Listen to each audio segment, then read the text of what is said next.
अध्याय 3 का नाम है कर्मयोग या कर्म का योग।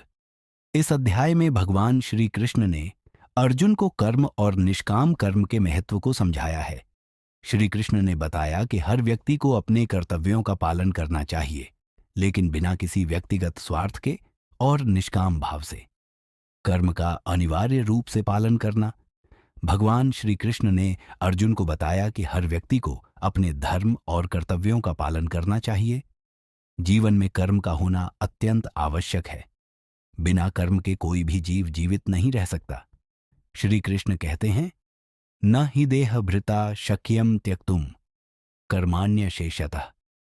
अर्थात यह शरीर कर्म करने में सक्षम है, इसलिए कर्मों का त्याग नहीं किया जा सकता। निष्काम कर्म का महत्व।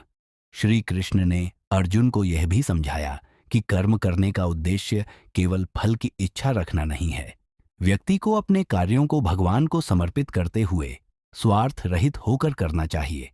इस भाव से किया गया कर्म ही सबसे श्रेष्ठ होता है। कर्मण्येवाधिकारस्ते मा फलेषु कदाचन। अर्थात तुम्हारा अधिकार केवल कर्म करने में है, फल में नहीं। कर्म और योग का संबंध। श्री कृष्ण ने यह भी बताया कि कर्म और योग का गहरा संबंध है। जो व्यक्ति बिना किसी स्वार्थ के कर्म करता है वह कर्मयोगी कहलाता है। इस तरह के व्यक्ति का मन शुद्ध और स्थिर रहता है। कर्मयोगी अपने कर्तव्यों को भगवान के नाम से जोड़े रखता है और उसी के प्रति समर्पित रहता है। संसार के समग्र कार्यों का रूप। भगवान श्री कृष्ण ने यह भी स्पष्ट किया कि यह समग्र सृष्टि, सारे जीव और हर कार्य भगवान की व्यवस्था के तहत होते हैं।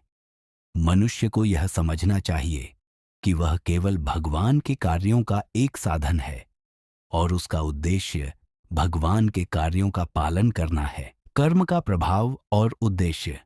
श्री कृष्ण ने बताया कि कर्म के दो रूप होते हैं, साधारण कर्म जो स्वार्थ से किया जाता है और निष्काम कर्म जो बिना किसी स्वार्थ के किया जाता है। निष्काम कर्म आत्मा की शुद्धि का कारण बनता है और मोक्ष की ओर ले जाता है। निरंतर कार्य में लगा रहना। भगवान श्री कृष्ण ने अर्जुन से कहा कि कर्म में ही साधना है।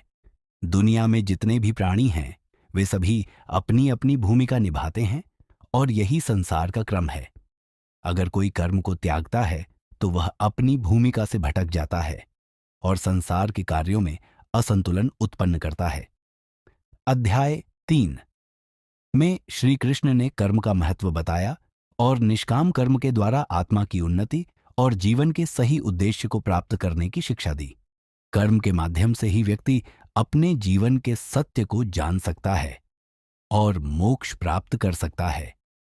अर्जुन को यह सिखाया कि अपने कर्तव्यों को निभाना चाहिए, लेकिन बिना किसी व्यक्तिगत लाभ की इच्छा के, और भगवान के प्रति समर्पण और भक्ति से करना चाहिए। मित्रों, उम्मीद करता हूं वीडियो आपको पसंद आई हो तो वीडियो को लाइक, कमेंट, शेयर, सब्सक्राइब करें। मिलते हैं नेक्स्ट वीडियो में, तब तक के लिए राधे राधे।